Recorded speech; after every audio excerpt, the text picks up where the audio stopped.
Hello, welcome to my YouTube channel. In this video, I'll be doing a very simple video about designing incremental data pipelines. I hope you learn a lot from this, as this is a very critical and fundamental knowledge or skill that a data engineer needs to have.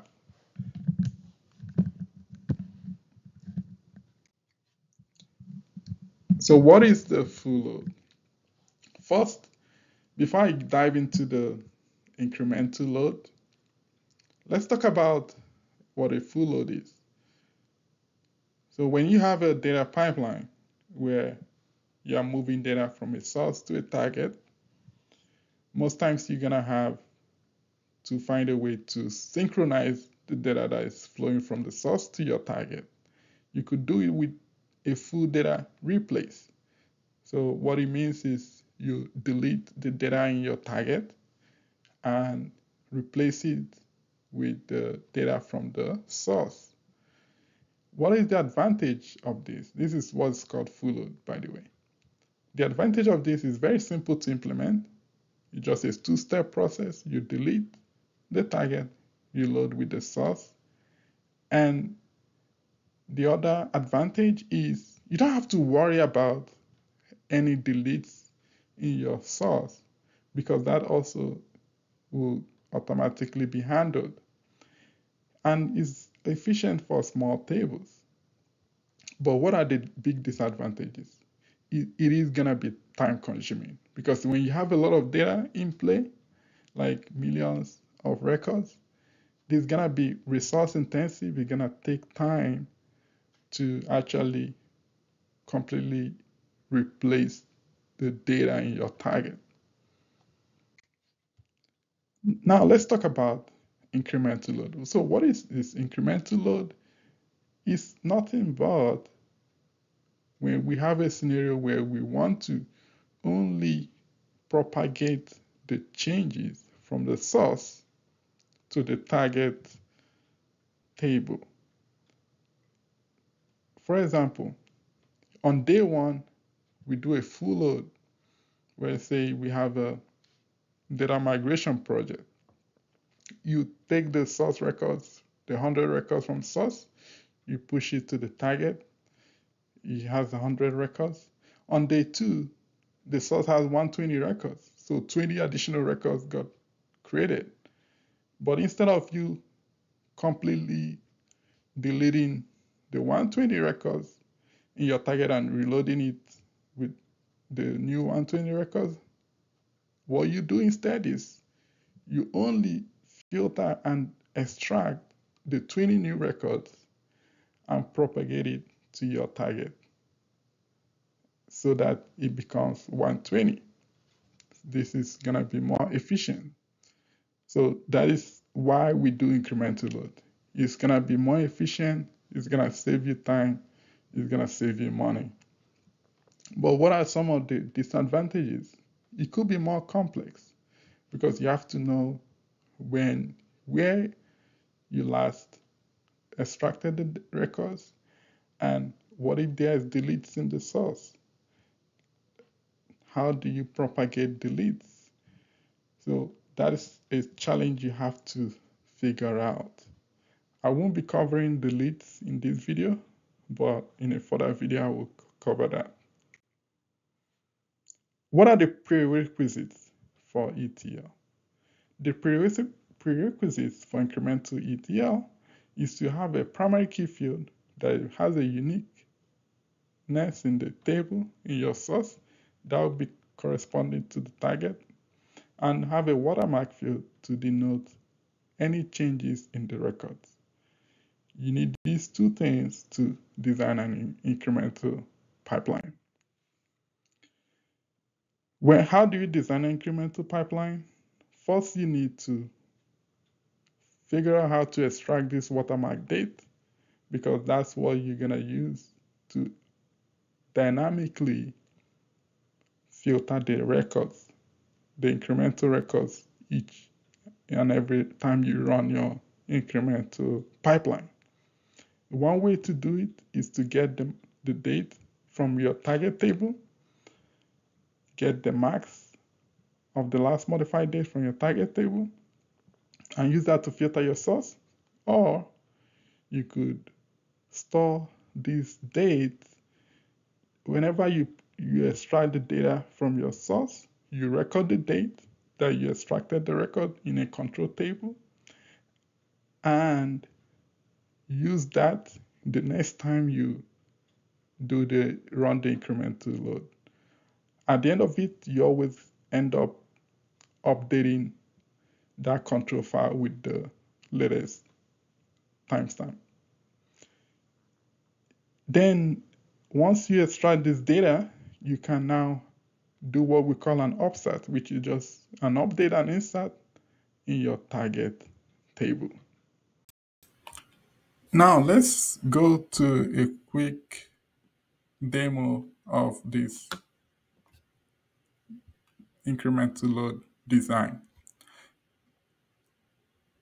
Here I had a sample table. So in this case, I'm gonna show you this product dim. It's in my database, it's my target. And as you can see, it has about 4 records. Then here, product stage is my source. It has another few records. This is my source table.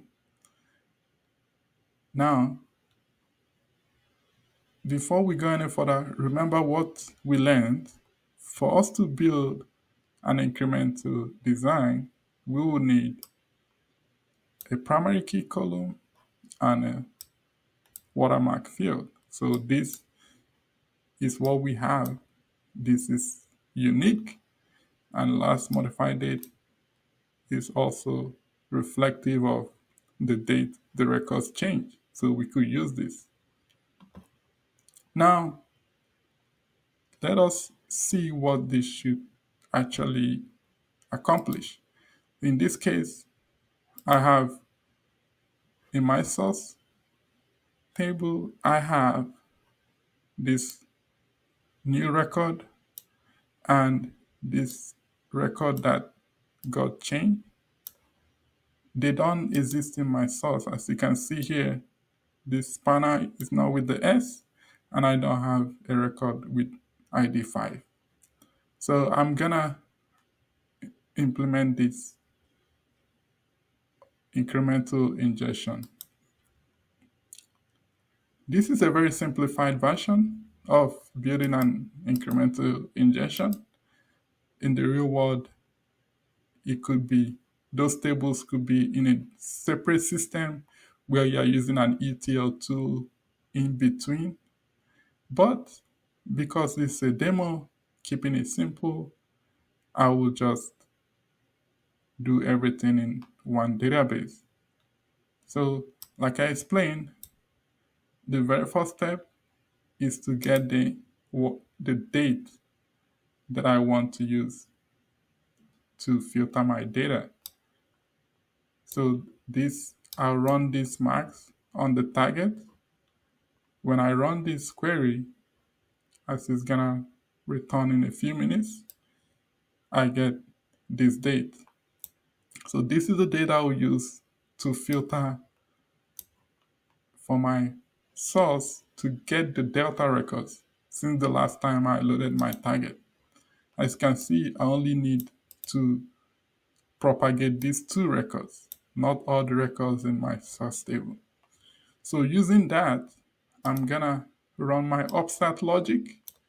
And to do upsert in our database, we have this merge statement.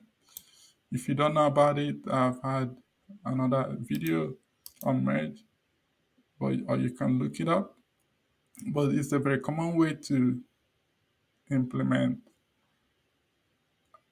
an upsert when doing incremental data ingestion. As you can see, my source is a query, and I've passed it into this. and this target is my product name. I'll run this statement. As you can see here, when matched, it's gonna update. When not matched, it's gonna insert the new records. I run it. As you can see, 2 records get affected. When I check back my target, as you can see, I have the records here and the spanner S. So there I have it, or there you have it. We just implemented an incremental data ingestion. Things to note is that in the real world, like I said, you might have to find a way to implement this properly, depending on the tools you are using. Because in this case, I'm hard coding it right here. However, these things, this max query can actually be stored in a variable, and I pass a variable here and use that to run this merge.